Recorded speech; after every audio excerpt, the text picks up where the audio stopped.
Hi friends, ఈరోజు dividend అంటే ఏంటో క్లియర్గా ఈ వీడియోలో డిస్కస్ చేద్దాం.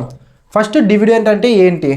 ఒక కంపెనీకి తనకు వచ్చిన ప్రాఫిట్లో కొంత అమౌంట్ అయితే షేర్ హోల్డర్కి ఇచ్చేదాన్ని మనం డివిడెండ్ అంటాం. మరి అన్ని కంపెనీలు అయితే ఈ డివిడెండ్ అయితే ఇవ్వవు. కొన్ని కంపెనీలు మాత్రమే ఈ డివిడెండ్ ఇస్తాయి. అది కూడా ఆ కంపెనీకి మంచిగా ప్రాఫిట్ వస్తేనే ఈ డివిడెండ్ అయితే షేర్ హోల్డర్కి అయితే ఇస్తాయి. మరి ఈ డివిడెండ్ ఎప్పుడు ఇస్తారంటే 1 ఇయర్కి ఒకసారి, లేదా 3 మంత్స్కి ఒకసారి, లేదా 6 మంత్స్కి ఒకసారి అయితే ఈ డివిడెండ్ అయితే ఇవ్వడం అయితే జరుగుతుంది. మరి ఈ డివిడెండ్ ఎంత ఇవ్వాలి, ఎంత శాతం ఇవ్వాలి, ఇంత అమౌంట్ అయితే షేర్ హోల్డర్కి ఇవ్వాలనేది మరి ఈ కంపెనీస్ అయితే ఐడెంటిఫై చేసి షేర్ హోల్డర్స్కి అయితే ఇస్తాయి. సో ఈ డివిడెండ్ని కంపెనీకి ఎక్కువ ప్రాఫిట్ వస్తేనే ఈ డివిడెండ్ ఇవ్వడం జరుగుతుంది.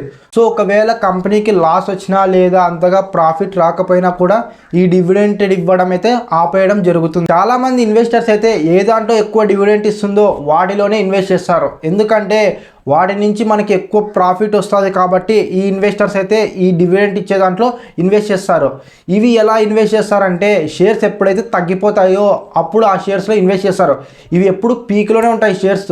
ఒక్కొక్కసారి షేర్స్ అనేవి పడిపోతున్నప్పుడు ఇన్వెస్టర్స్ బాగా ఐడెంటిఫై చేసి వాటిలో ఇన్వెస్ట్ చేస్తారు. సో ఇవి మరి వెంటనే పెరుగుతాయి. కంపెనీలు మనకి డివిడెండ్ ఏ రూపంలో ఇస్తాయంటే వాళ్ళైతే మనకి బ్యాంక్ అకౌంట్లో డైరెక్ట్గా ఆ అమౌంట్ని అయితే క్రెడిట్ చేస్తారు. ఇది ఫ్రెండ్స్ ఇవాళటి వీడియో. డివిడెండ్ అంటే ఏంటో మీకు క్లియర్గా అర్థమైంది అనుకుంటా. సో ఈ వీడియో నచ్చితే లైక్ చేయి, షేర్ చేయి అండ్ ఇలాంటి వీడియోస్ కోసం ఛానల్ని సబ్స్క్రైబ్ చేసుకొని బెల్ ఐకాన్ని ఆన్లో ఉంచుకోండి.